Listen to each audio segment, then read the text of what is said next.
How did Zionism as a political orthodoxy begin?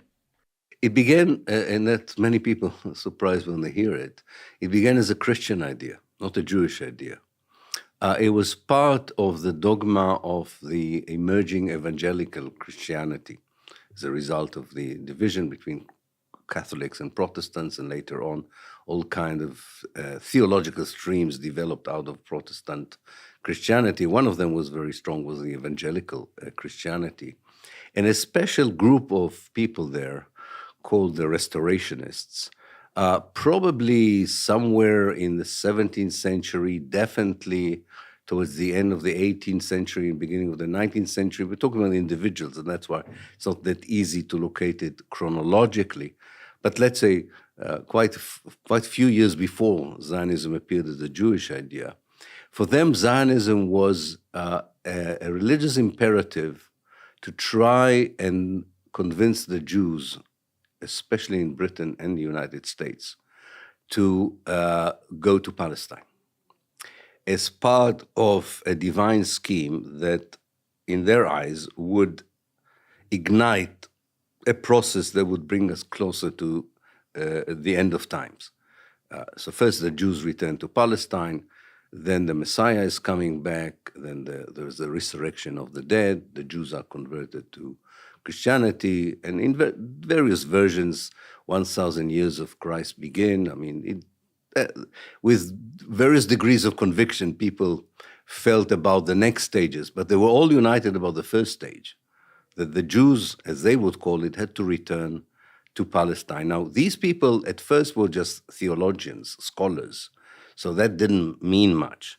But very early on, they succeeded in persuading laymen who were important politicians that this was a worthy project, not just because it might or might not bring back Christ, but because it opened the way for a strategic thinking of ceding from the Ottoman Empire that was controlling Palestine since the 16th century, and bring back the Holy Land, as they would call it, but also the areas around it, back to the rule of the Western world and Christianity.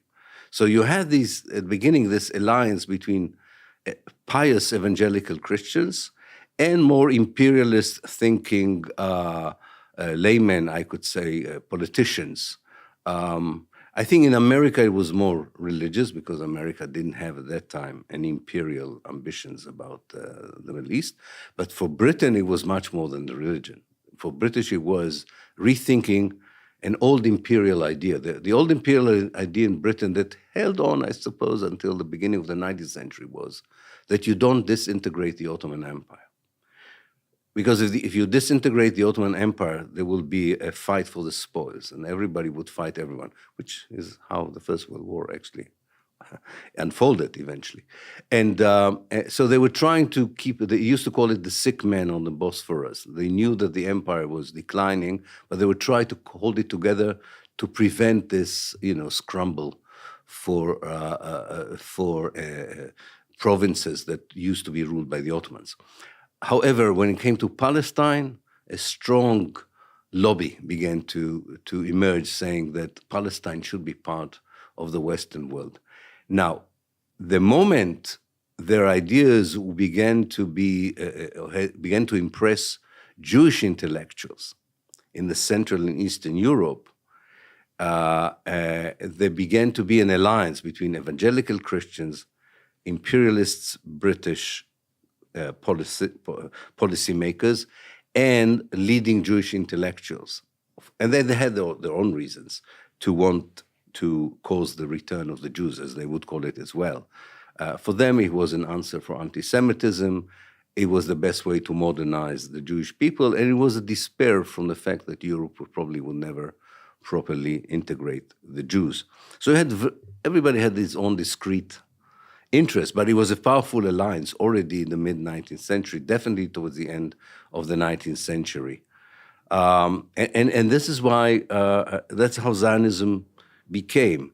And it's interesting, and with this I would end, that the Jewish people, or the Jewish leaders that led Zionism, were made of Western European Jews who did not at all think that their place is in Palestine. They were, part of them were British aristocrats, Anglo-Jewish aristocrats. They actually shared sentiments like the ones expressed by Lord Balfour in 1905 when he was the Prime Minister of Britain, that indeed there is anti-Semitism in Central and Eastern Europe that has to be resolved, but God forbid if the result would be an influx of Eastern European Jews into Britain. They wanted to stop it. Both the Anglo-Jewish aristocrats and Balfour wanted to stop the influx of Jews, poor Jews coming. And they also, after 1905, began to think they're all Bolsheviks as well, and so on. So it was trying to make sure into which direction the flight from Russia and Poland and Romania is going. And that would be. So this, I think that's a formative period of Zionism, where Christianity, imperialism, and Jewish, fresh ideas of Jewish nationalism create together this project that says, let's colonize Palestine and create not just a British state there, but also a Jewish British state.